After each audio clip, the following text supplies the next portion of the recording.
Cylindrical type rotor हो गया। अब इसके थोड़े कंक्लूजन्स लिख लेते हैं।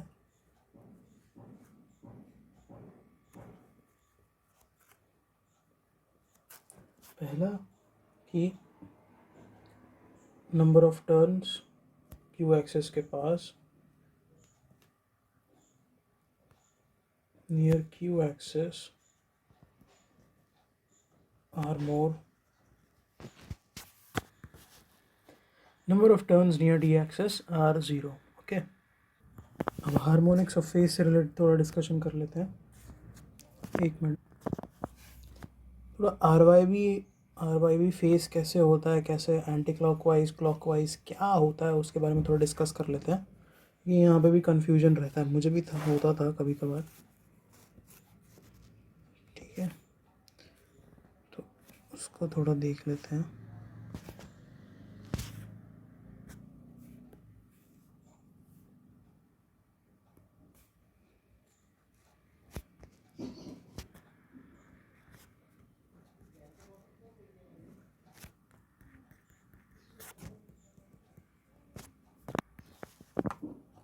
ये है आपका आर वाई बी फेज ऐसे होता है, 120 डिग्री सेपरेशन होता है। ठीक है, इसमें कवर की दिक्कत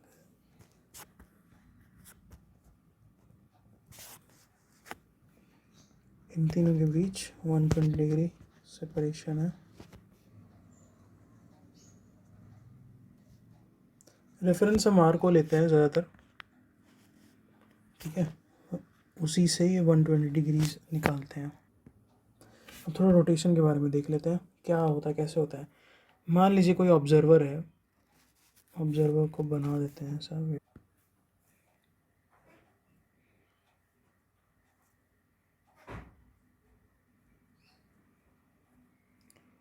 ऑब्जर्वर है जो आके फाड़ के ऐसे देख रहा है फेस को, तो उसके हिसाब से तो फेस पहले आर आएगा, फिर वाई आएगा, फिर बी आएगा। ठीक है, तो आर वाई बी के लिए अब मेरा ये सवाल आपसे है कि R Y B phase sequence होने के लिए अब ये जो चीज़ है, ये फेज है, फेजर्स हैं, ये कैसे मूव करने चाहिए। अब आर वाई बी फेज़र होने के लिए ये ऐसे मूव करेंगे। ठीक है, आई एम सॉरी, एक मिनट दोबारा कर। ठीक है, तो अगर आप इसके परस्पेक्टिव ऑब्जर्वर के हिसाब से देखेंगे तो चलो, पहले आर आया, फिर वाई आया, फिर बी आया। ये दिख रहा है ना आपको, रोटेट जब हो रहे हैं ये, फिर देखो आर आ रहा है। अब डायरेक्शन ऑफ रोटेशन देखिए, आर आया, फिर वाई आया, फिर बी आया। डायरेक्शन ऑफ रोटेशन क्या है इसका, एंटी क्लॉकवाइज है। ठीक है, तो रोटर तो हम सॉरी फेज़र को जो देखेंगे आप, फेज़र एंटी क्लॉकवाइज घूम रहा है, तब जाके आर वाई बी बन रहा है। लेकिन अगर ऑब्जर्वर ही रोटेट कर रहा होगा तो उसको कौन से डायरेक्शन में रोटेट कराएंगे ताकि हमारा फेज आर वाई बी बने। ठीक है, तो जी रोटेटर है, सॉरी ऑब्जर्वर है, तो ऑब्जर्वर आर पे जाएगा, फिर वाई पे जाएगा, फिर ऐसे ही, सॉरी बड़ा है, बी पे जाएगा, फिर आर पे आ जाएगा। Got it. तो ऑब्जर्वर अगर मूव कर रहा,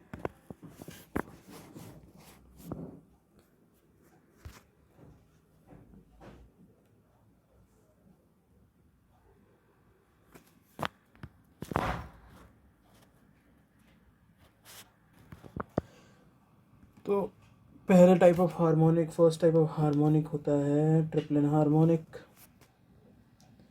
ट्रिप्लन हार्मोनिक्स हमेशा 3 के मल्टीपल में होते हैं। ये फेज़ में प्रेजेंट होते हैं, लाइन में नहीं होते हैं। लाइन और फेज़ में बता देते। फेज़ में प्रेजेंट, फेज़ और लाइन का मीनिंग तो आपको पता ही होगा ना। ये स्टार कनेक्टेड सिस्टम है, स्टार कनेक्टेड वाइंडिंग है। ये थर्ड हार्मोनिक्स ऐसे दिखते हैं इसमें, ठीक है। वाई फेज का थर्ड हार्मोनिक,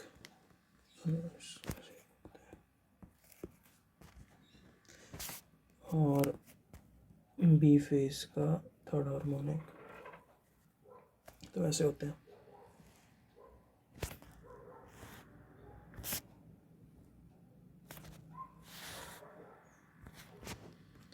इमेजिनरी न्यूट्रल।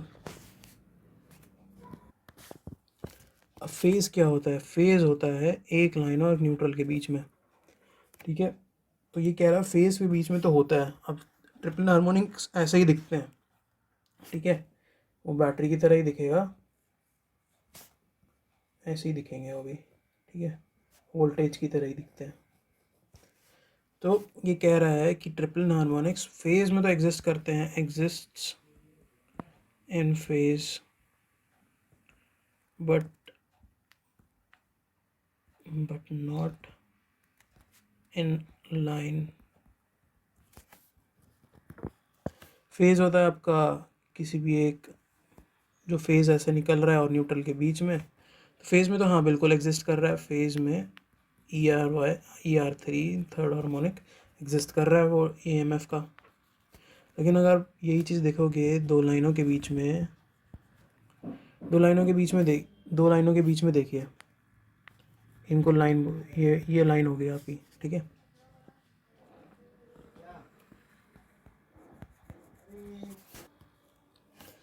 तो लाइन में देखिए जो वोल्टेजेस हैं ER3 और EB3 जो है, ये अपोज कर रही है एक दूसरे को। प्लस माइनस KVL लिखो ना यहाँ पे, ऐसे प्लस और माइनस।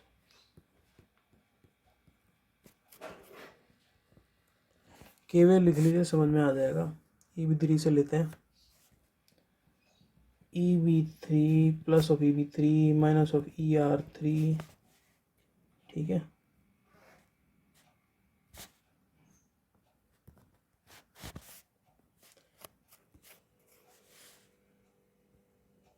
इन दोनों के बीच का लाइन वोल्टेज जो होगा वो 0 आएगा। तो इसलिए वो कह रहा है कि लाइन में एग्जिस्ट नहीं करते हैं, फेज में एग्जिस्ट करते हैं। ओके, सेकंड पे आ जाते हैं।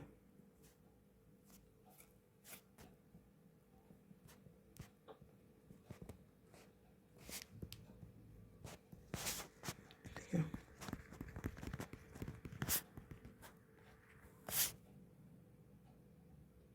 के वो इक्वल्स टू 1 लिख दिया, रख दिया, तो n इक्वल्स टू 5 आ जाएगा। K equals to 2, n equals to 11।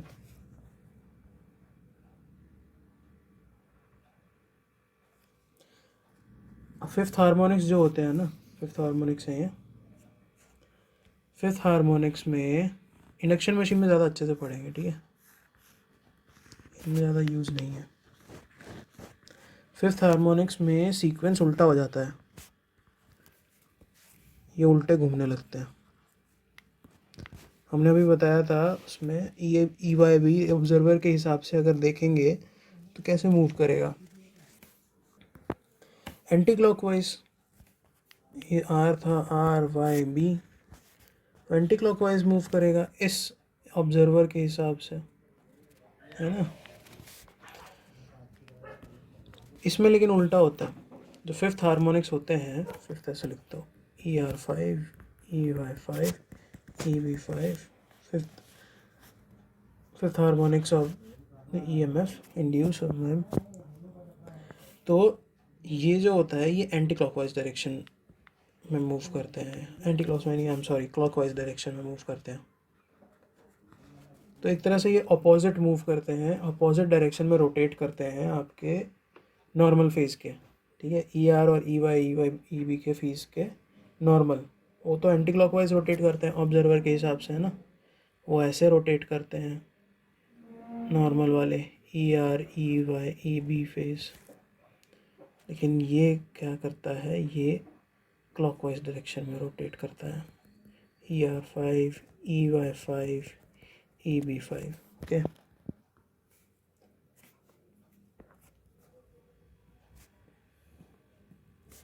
Seventh वाले हैं ये, ऐसे रिप्रेजेंट करते हैं इनको, ठीक है। इक्वेशन होती है इनकी, देखो ना, के में के की जगह 1 रख के देखो, आगे ना सेवेंथ, तो इनका डोमिनेंट सेवेंथ होता है।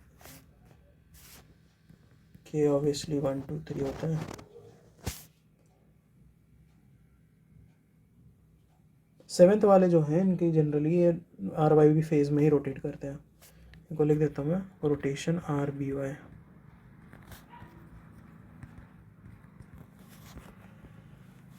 सेवेंथ वाले जो हैं, सेवेंथ वाले सेम डायरेक्शन ऑफ YB, जिसमें RYB जैसे रोटेट करते हैं, उसी में डोमिनेंट वाले जो होते हैं वो उसमें ही रोटेट करता है ये भी।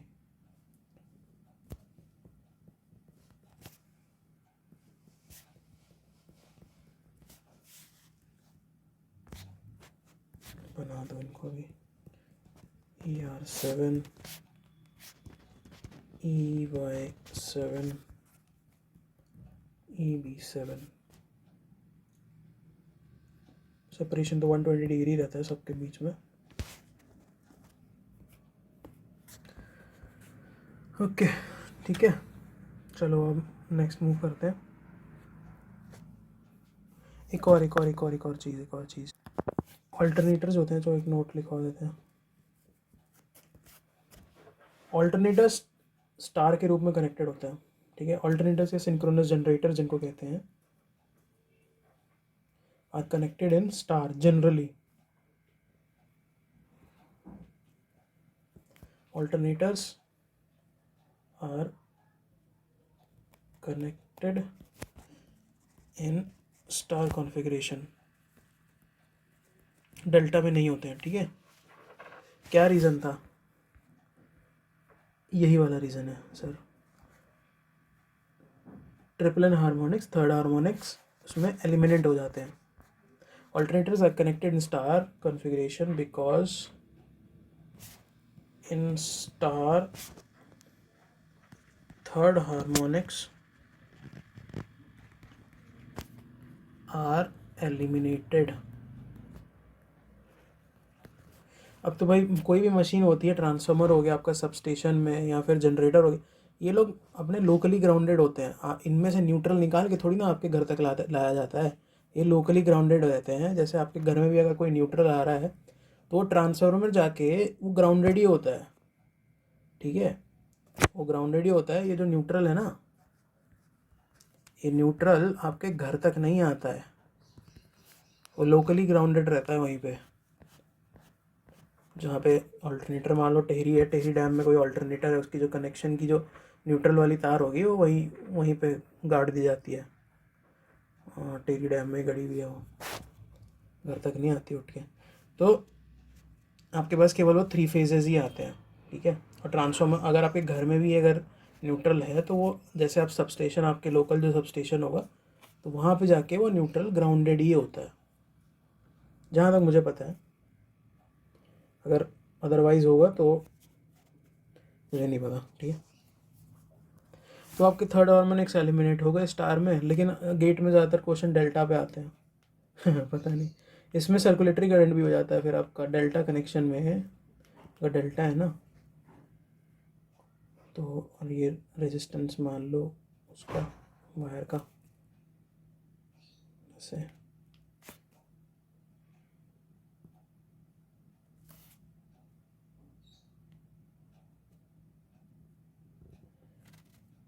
और ये फेजेस निकले हुए हैं ऐसे। इसमें भी ये है लेकिन कि अपने में ही ना, ये ER3, EY3, EB3 कनेक्शन उल्टा हो सकता है। ए लाइन का रेजिस्टेंस और इंडक्टेंस जो भी होगा Z लिख देते हैं इसको।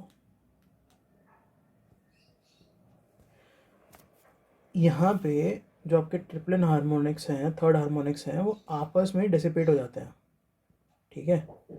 तो इनके अंदर करंट दौड़ता है, डेल्टा कनेक्टेड है, तो इंटरनली ये करंट दौड़ेगा, उसको बोलेंगे सर्कुलेटिंग करंट।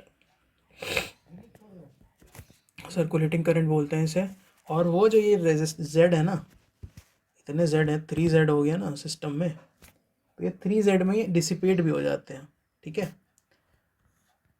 एक तरह से सर्किट में मतलब आपके पूरे सिस्टम में ये अफेक्ट नहीं करते हैं, लेकिन एग्जिस्ट ज़रूर करता है ये, ओके। आप कंपैरेटिवली स्टडी भी करोगे तो, सेकंड पॉइंट यही कह रहा हूँ मैं, कंपैरेटिवली स्टडी करोगे तो कोई भी अगर मोटर है ना, उसको स्टार्टिंग के लिए हम डेल्टा में लगाते हैं, ठीक है, डेल्टा स्टार्टर भी बोलते हैं ना, तो डेल्टा में वोल्टेज ज़्यादा होता है। अभी आगे कहीं किसी दूसरी क्लास में पढ़ेंगे, अभी जस्ट ये समझ के रखिए कि डेल्टा में वोल्टेज इज़ मोर, ठीक है। इसलिए आपने सुना भी होगा कि इंडक्शन मशीन को, क्योंकि उसका स्टार्टिंग टॉर्क लो होता है, तो उसमें हम ढेर सारे तरीके के स्टार्टिंग तो उसके वो हैं, ठीक है। तो कभी कभार वो रेजिस्टेंस वाला स्टार्टिंग लगा देते हैं ताकि ज़्यादा टॉर्क उसको मिले। और ये कि डेल्टा वाला बहुत कॉमन है, डेल्टा से स्टार्ट करते हैं, फिर हटा के दोबारा स्टार पे कनेक्ट कर देते हैं, ऐसे करते हैं, ठीक है, इंडक्शन मशीन को। तो डेल्टा में ऑब्वियसली हमेशा क्यों करा जाता है स्टार्ट, क्योंकि वोल्टेज ज़्यादा होता है, ओके। तो ये यही कह रहा है, अब स्टार है ये कनेक्टेड, ऑल्टरनेटर स्टार कनेक्टेड है, तो ऑब्वियसली इसमें जो इन फेज वोल्टेज होगा, इन फेज वोल्टेज, ये जो वोल्टेज है ना, जैसे डेल्टा में तो ये वाला वोल्टेज है, ओके, और स्टार में ये वाला वोल्टेज है, फेज और न्यूट्रल के बीच में। तो डेल्टा में तो फेज यही वाला होता है ना, ऐसे वाला। तो स्टार में in phase voltage is less, तो इंसुलेशन भी, hence insulation required is also less. देखो एक और चीज़ बता देता हूँ मैं यहाँ पे, या काम भी आएगी। किसी भी तार की थिकनेस को करंट बताता है, थिकनेस को, कंडक्टर की थिकनेस को करंट एक्सप्लेन करता है, ओके। और उसको कितना हीट रेजिस्टेंस बनाना है, कितना हीट उससे निकलेगा, थिकनेस हो गया, हीट हो गया। अब किसी चीज़ के, किसी ऑब्जेक्ट के, किसी वायर के इंसुलेशन को, जो उसके ऊपर इंसुलेशन होता है ना, जैसे ये इंसुलेशन हो गया,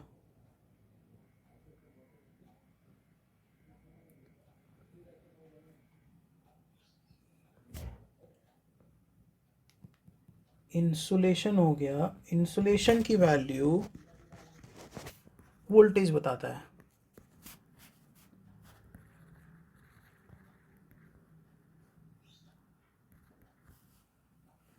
ठीक है। ये ध्यान रखना, ये चीज़, ये सब जगह, ये ट्रांसफार्मर में भी होता है ये चीज़, जो आपका ये जो कंडक्टर में जो ये आपके जैसे ये लगे रहते हैं, एक मिनट, आपके स्टील प्लेट्स पे ये जो कंडक्टर, ये कॉपर वायर ऐसे चढ़े रहते हैं ना, ये सब, ये थोड़ी ना होते हैं शॉर्टेड, थोड़ी ना होते हैं ये सब, ये क्या इंसुलेटेड होते हैं एक दूसरे से, ठीक है। तो इनके बीच में जो इंसुलेशन प्रोवाइडेड होता है वो इनका वोल्टेज बताता है, ईएमएफ बताता है, इनके बीच में जो इंसुलेशन होता है वो ईएमएफ से होता है। अब ईएमएफ बढ़ा दो, इंसुलेशन फेल हो जाएगी रेटेड से। अगर आप ईएमएफ ज़्यादा उसमें लगा रहे हो, इलेक्ट्रोमोटिव फोर्स या फिर वोल्टेज ज़्यादा लगा रहे हो वोल्टेज, तो इंसुलेशन फेल हो जाएगी ना, जल जाएगी वो। तो भाई चलो, अब ये तो था हार्मोनिक्स का एक्सप्लेनेशन और कंक्लूजन था ये। उसके बाद अब सीलेंट पोल के खुद मोटर में ना जो होते हैं, थोड़ा प्रॉपर्टीज ऑफ सीलेंट पोल है, प्रॉपर्टीज ऑफ सीलेंट पोल।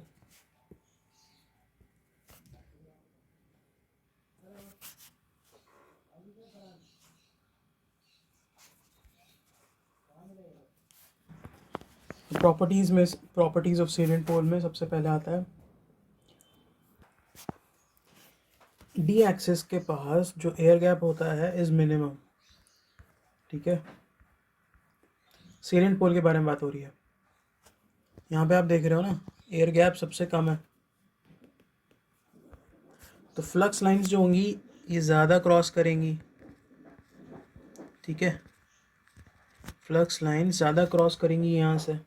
अच्छा, फ्लक्स जो होता है ना, फ्लक्स करंट की तरह ही होता है। एक चीज़ ध्यान रखना, फ्लक्स ऑलवेज, जैसे करंट जो होता है, current always chooses the least resistive path, ऐसे ही फ्लक्स भी होता है, flux chooses the least reluctance part. ठीक है, फ्लो करने के लिए, तो उसको फ्लो करके अटैच करना है, उसको फ्लो करके इससे जो कंडक्टर है इससे इसके पास जाना है। बीच में आ रही है एयर गैप, तो जितना ज़्यादा एयर गैप होगा उतना ज़्यादा जो फ्लक्स होगा आपका उतना कम भागेगा। जैसे यहाँ पे मान लो एयर गैप ज़्यादा है ना, यहाँ पे एयर गैप ज़्यादा है, तो फ्लक्स यहाँ से क्रॉस ही नहीं कर पाएगा, यहाँ पे टच ही नहीं कर पाएगा वो। ठीक है, ये एयर गैप ज़्यादा है तो वो खुद जाएगा ही नहीं, उसको पता है यहाँ पे वेस्ट करने से क्या फ़ायदा, अपना जहाँ पे रिलीज रिलक्टेंस पाथ है तो वहीं से जाएंगे। तो जहाँ पे एयर गैप कम है वहीं से उसको रास्ता दिखेगा जाने का। अब से क्या होता है, सारी ज़्यादातर flux lines, majority of flux lines जो होती हैं, ये इलेक्ट्रोमैग्नेट है ना, तो यहीं से निकलने लगती हैं। ओके, यहाँ से निकलने के कारण अब जो बीच का जो मेजॉरिटी ऑफ फ्लक्स लाइंस यहाँ पे आ गई, फ्लक्स डेंसिटी ज़्यादा हो गई वहाँ पे, है ना, फ्लक्स लाइन ज़्यादा आ गई ना। एक मिनट ऊपर ही कर देता हूँ। अब यहाँ पे फ्लक्स लाइन ज़्यादा आ गई हैं तो यहाँ पे फ्लक्स की डेंसिटी ज़्यादा हो गई है। फ्लक्स डेंसिटी ज़्यादा होने के कारण अब ये सैचुरेट हो जाएगा एरिया। सैचुरेट होने के कारण ये एक ही तरह का कुछ डिस्टेंस के लिए, जितना यहाँ से लेके यहाँ तक डिस्टेंस के लिए एक ही फ्लक्स की वैल्यू, एक सिंगल फ्लक्स की वैल्यू ही ये 1 वैल्यू हो जाएगी। ठीक है, 1 वैल्यू, कोई भी आप जो भी ओरिजिनल वैल्यूज़ होती हैं ले लो। तो वही कह रहा है ये पॉइंट कि डी एक्सिस के पास एयर गैप कम होने के कारण लेस रिएक्टर, एयर गैप कम मतलब less reluctance,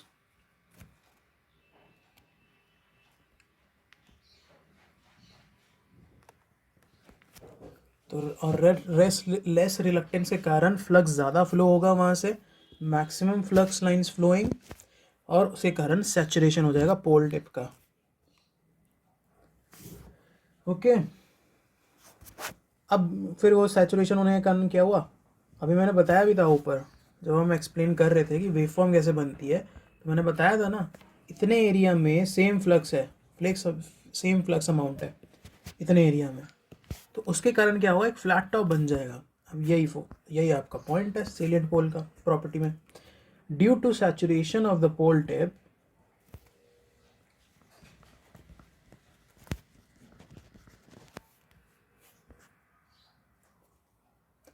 waveform becomes flat top for that duration। इसके कारण भी हार्मोनिक्स आ जाते हैं वैसे, ठीक है, नुकसान कुछ नहीं है इसका ज़्यादा, इसके कारण भी हार्मोनिक्स आ जाते हैं। ओके, बस इतना ही है। चलिए बस ये वीडियो ख़त्म करते हैं, इसके बाद और